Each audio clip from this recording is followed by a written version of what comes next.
immediately kind of had that unspoken agreement, like, yeah, we're gonna ride for each other whether Corey's here or not, because it was built through our credibility, from your credibility, Right. because how we treat people is indicative of who we are as a person. So with you, I know how you give it up, and I know that you're not going to be with anyone else who gives up any differently. Right. So anyone that's around you is going to feel that way. So same way with me. Like, I'm not. If I tell you this person, I fuck with this person hard, you're gonna be like, all right, well, I fuck with that person hard by proxy, Exactly. and there's no questions asked.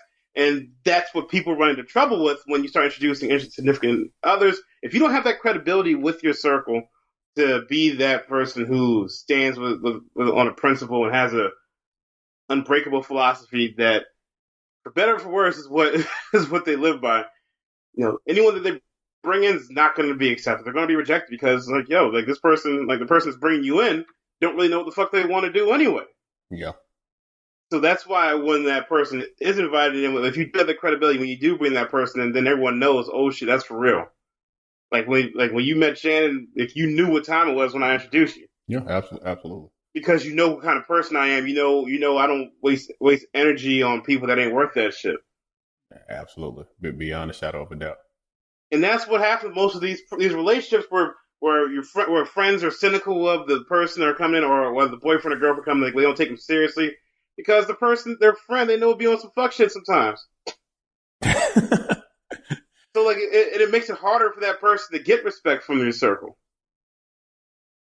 Yeah, but you know what? Rightfully so. Yeah, especially if they're that because like that's the person that wants to, that everyone is their girlfriend, everyone's their boyfriend. They want to introduce them to everybody soon. Yeah, but like the real show is like the people like you and I, we're selective on who me too. Yeah, we take definite time with it too. I mean, I think the amount of time we take with it is important too, because we got our own internal vetting process that we go through before we do those introductions. But we do know, unless it's a situation where it's forced, because I will say, due to circumstances, that was an intro I made once that was definitely sub-satisfactory, but absolutely necessary based on the circumstance. That's because the wrong people met her. Yeah, exactly. And that's actually what I'm getting at, actually, mm-hmm. Right? So the reason I say that is because the greatest testament, at least for me, to exactly what we're talking about is Tia, my son's mother. And I say that because she trusts my credibility on a level probably surpassing anybody else. I mean, I'm the father of her son. She's the mother of my son. And there's been plenty of times. I mean, your parents are a prime example where I left him with somebody, or I did something and her completely not present, ever meeting them. I'm like, they good though, right? You can trust these people 110%. Here go their number, here go their information. You can hit them up.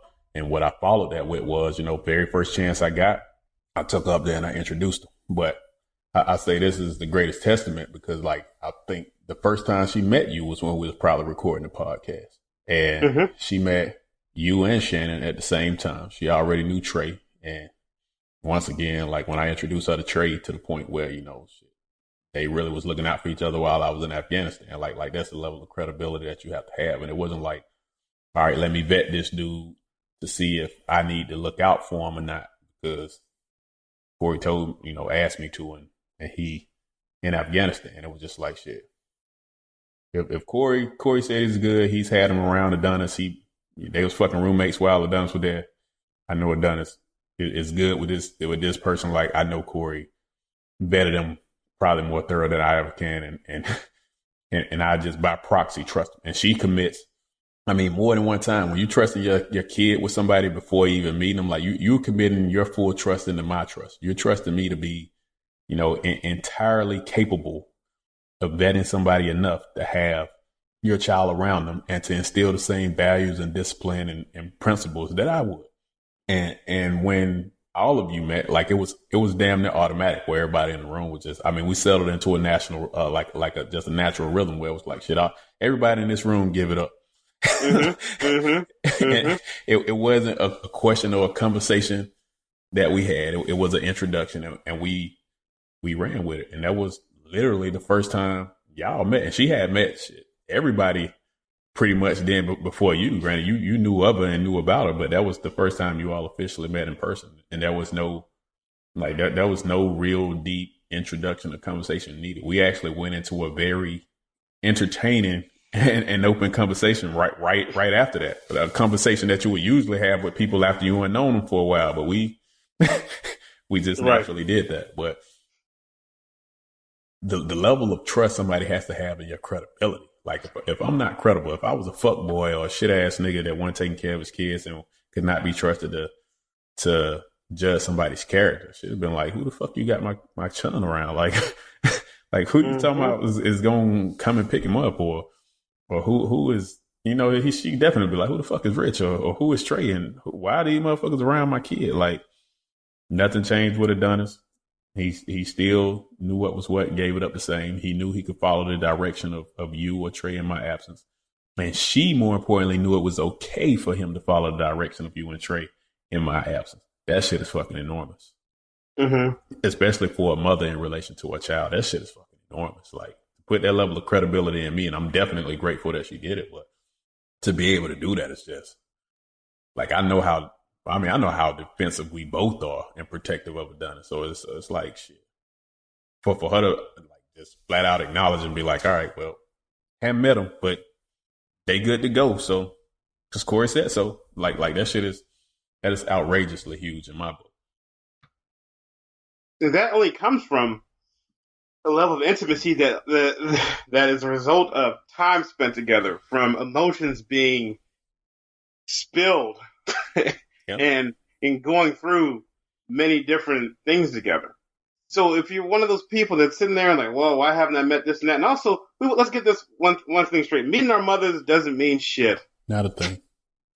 Meeting our moms don't mean shit. Mothers are desperate for their sons to marry somebody as soon as possible. So anybody that comes in the house like, yeah, go ahead and marry this nigga. Yep. That is absolutely true. Their opinion can't be judged objectively. It's about it's about the people that are the closest that have been there, that have been out in the street with you when somebody wanted to kill you or do anything like that, and has been there when you're crying over some shit, or you're about to go off the handle because just life's too rough and they talk you off of it, or they're like, look, if you go off, we're going off together. Yep. That's the shit that you can't quantify. That's the shit that you can't rush. Yeah. So if you're there and you haven't got there, either one, you're not good enough and you never will be good enough, or two, it's going to take more time to get there. And you have to trust the person. Like if you trust the person and they have that credibility with you, you have to let them get to that, go through that process to get there. Yeah. And being able to have that level of patience, especially in this day and age, is huge, because for me, that honestly ends like a lot of both friendships and relationships. When people start asking me, like, you know, why I ain't met none of your friends, or when is this going to happen? When is that going to happen? Well, the obvious answer there is it's going to happen exactly when the fuck I wanted to happen and not a moment sooner. So get that through your goddamn head. But two, like you're pressuring a situation you shouldn't pressure, because you're putting somebody in a condition that they don't. I mean, it's like pressuring somebody into marriage. Like if you ain't been asked, the motherfucker ain't ready. You start pressuring them to goddamn marry you, you're either going to end up stalling the process even further, complicating it and ending your relationship, or they going to marry you and then they going to resent you for it later because they going to feel like they were forced into it. You can't force shit like that. All of my closest relationships were never forced. Either we hit it off or we didn't. And it's like, all right, like, I mean, shit, both male and female friends, like, shit, we met. Either we naturally clicked or not. And even then, like, our interaction progressed over time. I mean, even when I look at, like, how me and you got down, like, shit, we met, we chopped it up right out the gate. But then it progressed to, you know, weekend cookouts. Mm-hmm. And then progressed to fucking going out. And then I think, like you said, you know, we had our trial by fire. And after that, like, we was thick as thieves. But, and I mean, even going back to what you were talking about with your earlier friendships and stuff, like, that's one of them things where, I mean, when you was telling me how that played out, like I was offended for a couple of reasons, right? One, because I can't think of any situation where I wouldn't give it up, you know, for Shannon the same way you would in your absence. But two, because, I mean, at least the individual I think you referred to, like, I felt like I felt in a way, and I kind of did. I felt like there was some conversations between me and him that needed to be further had, because I knew, and he told me directly that he thought it was going to be some problems, that he was slightly threatened by the nature of the friendship that I had with you. And just like I told him, like, when you look around the room, especially at your wedding, I'm the newest nigga in the room, right? Now, clearly, I give it up, and I'm close with the family, and me and you are very similar. But in my eyes, I'm an asset to everybody in the room. I'm assuming that the vast majority of the people in the room, you give it up for, which means in that situation, you are under my protection, whether you want to be or not. If Rich decides you're not under protection, then so be it. Until that point, everybody is, like, literally, as far as I'm concerned, I know it's a lot of motherfuckers there, but you know me, shit. I'll try to put the whole fucking room under my protection if that's the situation. So I'm like, bruh, I'm definitely a person. Come confront me. Come talk to me, man. Like, I'm not a threat to you. I'm here to give it up for you. And by very nature of that, like, for your wife too. Fuck it. If Rich give it up for you, then I'm going to give it up for you. And I know your wife is important to you. So if we're in a situation, because I rack and stack, like I rank people. If some shit pop off, like, all three of us need to be giving it up. But at the same time, my number one priority in that situation is your wives. All right.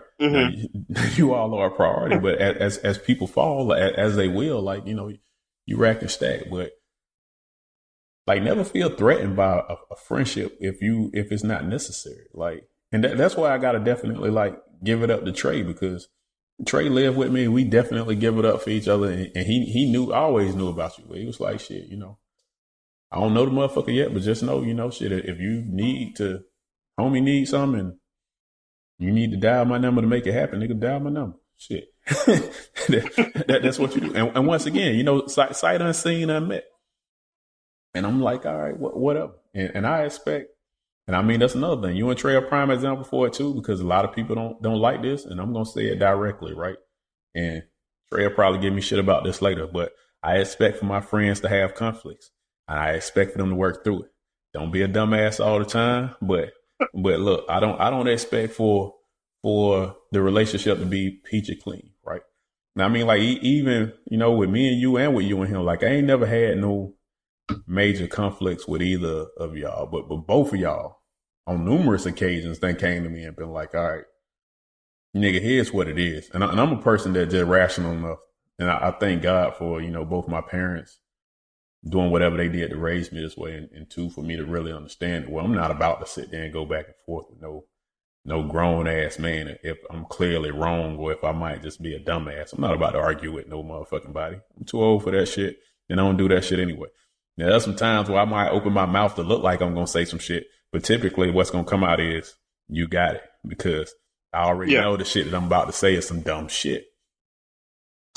Right? But even then, like that's a certain amount of natural conflict that has to happen, where it's not like a knockout, drag out argument or something that's going to have us mad at each other, some shit like that. It's just like, yeah, like you got, let me drop my ego and pride and not have alpha male syndrome right now. Just say, all right, you got it. So, like, every time somebody trying to meet my friends, both my male friends and my female friends, like, I feel a little disrespected, because I expect for people to understand if you at that point or not. If I've done nothing to indicate that you at that point or not, understand you just not at that point.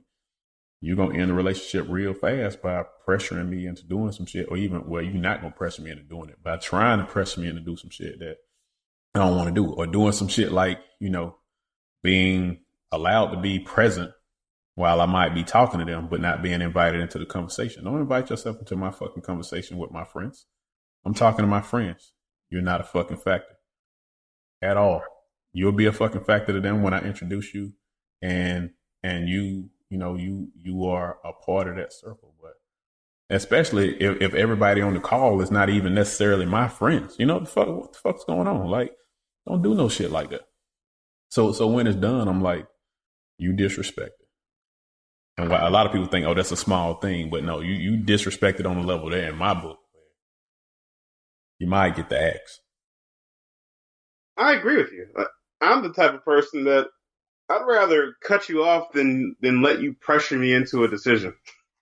Yeah. Because no one that fucks me would do that because they know that I have to go through